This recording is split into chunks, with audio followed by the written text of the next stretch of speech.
Brandeis Bardeen Institute board treated him miserably. You know who else treated him miserably? Disney.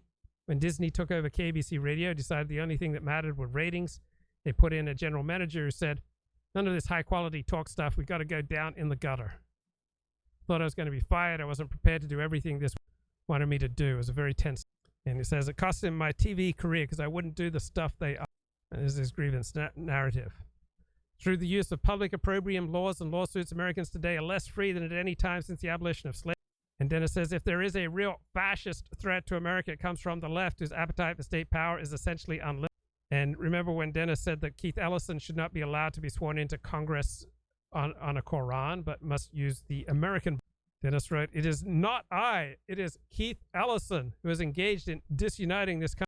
He can still help reunite it by simply bringing both books to his ceremonial swearing in. Had he originally announced that he would do that, I would have written a different column filled with praise of him, and there would be a lot less cursing and anger in America.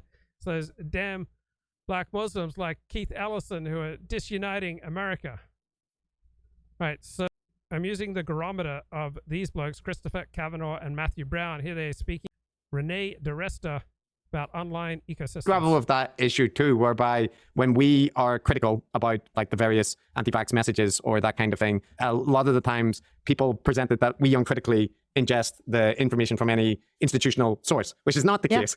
I guess that I simply Chris isn't an NPC. He's sure of it. No, it doesn't. Yeah, in any case, it's a bit of a bugbear because my stance, possibly the same, I think, as most reasonable people, is be critical of all the information you consume. Like, you know, but weigh it in terms of the relevant expertise that is associated with whoever's delivering it. So I'm kind of curious about that issue.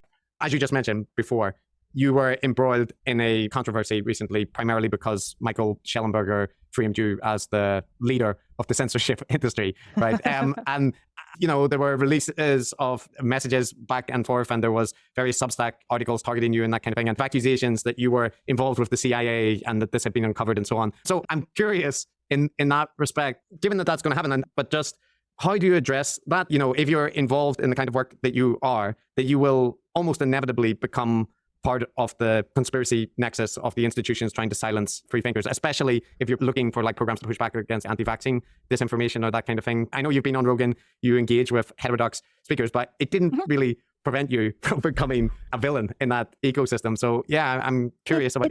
Oh well, not from that was sort of funny. Like what people say to you in the DMs is very different, of course, than what they say, you know, in public and Twitter sometimes. So I don't think it was the entire heterodox community that kind of went down that particular rabbit hole. But you know, it's a really interesting question. So first of all, I think just to point to one particular thing, the quote unquote censorship industrial complex, that was not based on anything sourced to the Twitter files. That was based on a man named Mike Benz, who was a Trump appointee who'd been a speechwriter for Ben Carson. He spent a couple months at State, and then he started calling himself the Foundation for Freedom Online, right? So he created a website and he started blogging.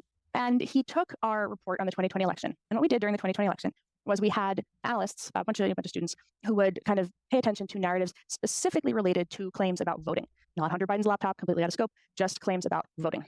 And a lot of the claims about voting really became very linked, particularly by President Trump, to delegitimizing the election. So a lot of it was mail-in balloting is fraud, you know, this is fraud, that is fraud, all these allegations of fraud, completely unsubstantiated. And so we were in touch with state and local election officials. And so when we would see some of these narratives that would go viral, we communicated with them. Sometimes they sent them to us. Sometimes we pinged them and we said, hey, you know, what's the story here? Or, hey, this is kind of breaking out. You know, maybe you should respond. There was no collusion to take down tweets. But this man, Mike Benz, took our report and ran in a part where at the end we say, we just went and, you know, after the election was over, after January 6th and everything, we took the hashtags of very, very highly viral things, right? Things where there had been a whole lot of activity. And we pulled down all of the tweets from Twitter historical data about them, giving us about 20.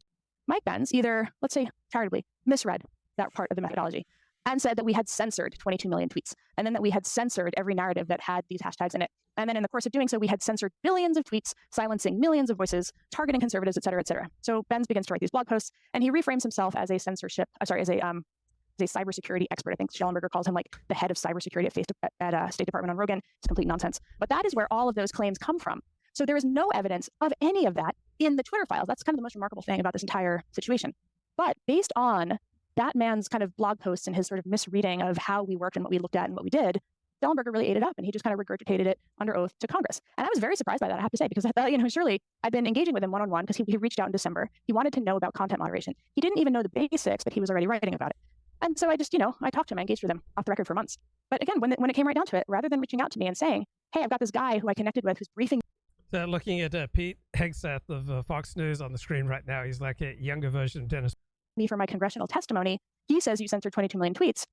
Nobody ever asked me that question, right? So it was a really remarkable kind of construct in which, and I get it. He's got a Substack. He needs to make money. He needs to grow his audience. And the way that conspiracy theories work, you have to create a villain because, I just explained it to you, and it probably sounds very convoluted, very like, red string on a whiteboard kind of meme, right? It takes a long time to debunk point by point all of the crazy allegations in a conspiracy theory. For me, it's an order of magnitude more effort to refute the bullshit. Whereas for him, all he has to say is, she censored 22 million tweets. She's the head of the censorship industrial complex.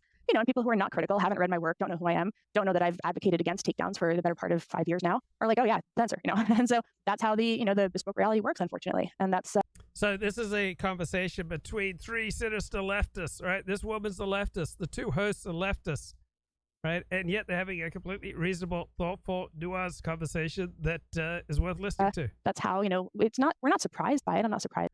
And the right wing is in this story, the idiots, right? There are a lot of idiotic people on the right and on